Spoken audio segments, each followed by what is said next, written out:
As we've been hearing throughout this Flourish sermon series, so we have the privilege of hearing from another one of our members today. We're so blessed to hear from Ron Juffer as he shares his generosity testimony with us. I'd like to briefly share with you two things. First of all, the journey of Peg and I toward financial savings and giving. And secondly, I'd like to really share from my heart how I feel about the Flourish campaign. First of all, Peg and I got married very early. People got married earlier in those years. She was 19 going on 20. I was 21. We were in college. She was just a freshman. I was a junior. Needless to say, we didn't have a whole lot of money. We did what we could. We primarily lived on love there for a couple of years. I lost a few pounds, but boy, what a way to go. Anyway, my first year of teaching and coaching was in Akron. I signed a contract for $4,500, but we thought we were pretty rich. However, Peg was not teaching at that time. She was. We were expecting our first child in October, which was no great surprise. But we really struggled along. In fact, when I got my first check, I was shocked at the number of deductions. And consequently, with what was left, I went to the bank and got all cash. And then went home, and on the kitchen table, Peg and I got some envelopes, and we put X number of dollars in each envelope. So much for food, so much for car expenses. I'm not sure we tithed at that time, but we did have a church envelope. We also were very concerned about living day by day. But we managed, and eventually we went on to further things, went on to teaching at other schools, and before long, we decided to come to Orange City, and we had enough money for a down payment for a house. In fact, the home that we decided to build is just a block from here, and the lot was only $3,000, and we built a home for approximately $60,000, considerably different in those days.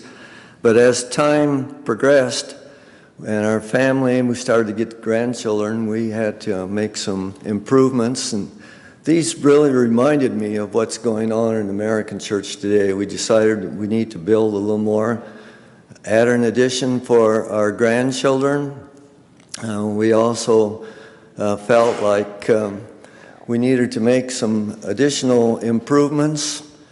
Our driveway was in tough shape, not nearly as bad as a parking lot out here.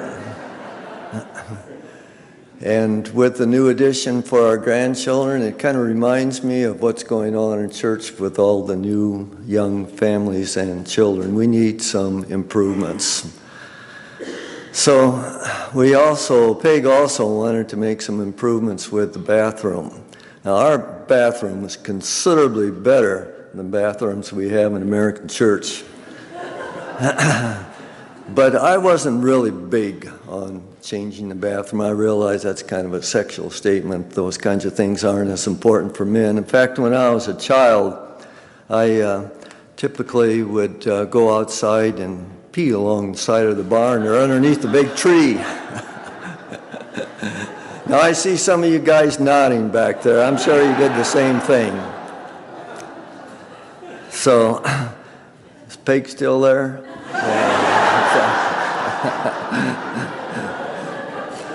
Well, she's been married to me for 58 years, so nothing surprises her. Oh!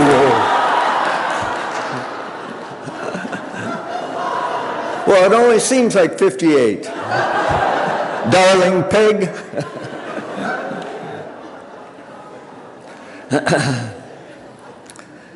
Well, now we're getting into our senior years, and I like that a lot better than getting old.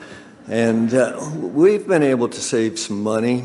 So now we got the challenge of where are we going to give and how much are we going to give?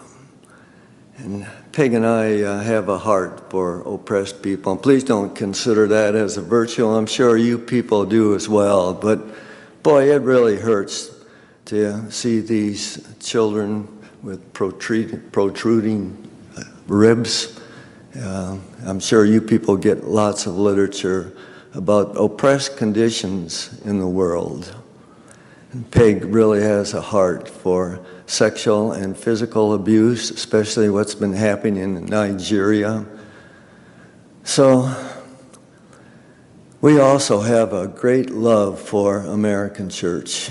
We look forward to coming here each Sunday and having our faith nurtured. We look forward to developing close relationships. It's a community. We've even developed some pretty good relationships with St. Louis Cardinal fans. Terribly gone astray, but still pretty good people.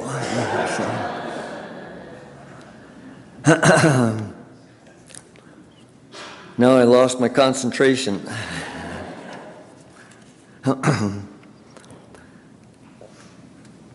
So, where are we at today? We're hoping that the church, which is a leader from what I understand of missions in this area compared to other churches, but we're also really hoping that our church will find ways to reach out to the oppressed peoples of the world, things that are going on in various parts of the world. And I think we've done that in the past, most recently with the situation in Texas and in Houston. I can remember a few years ago where we had a special fund for Nicaragua, especially with the Kellys. And the years before that, we had a special offering for the drought in Ethiopia. So I'm hoping that our congregation and our consistory will continue to do this. I talked a little about the changes that Peg and I made in our home, some improvements, and I'm sure you homeowners have done the same thing. We like our homes, our house, and I guess I view American church as a house. It's the Lord's house. And when I think of what God has done for us, given His Son so we might have eternal life, that in itself is enough for me to really want to support the Flourish campaign. Thank you.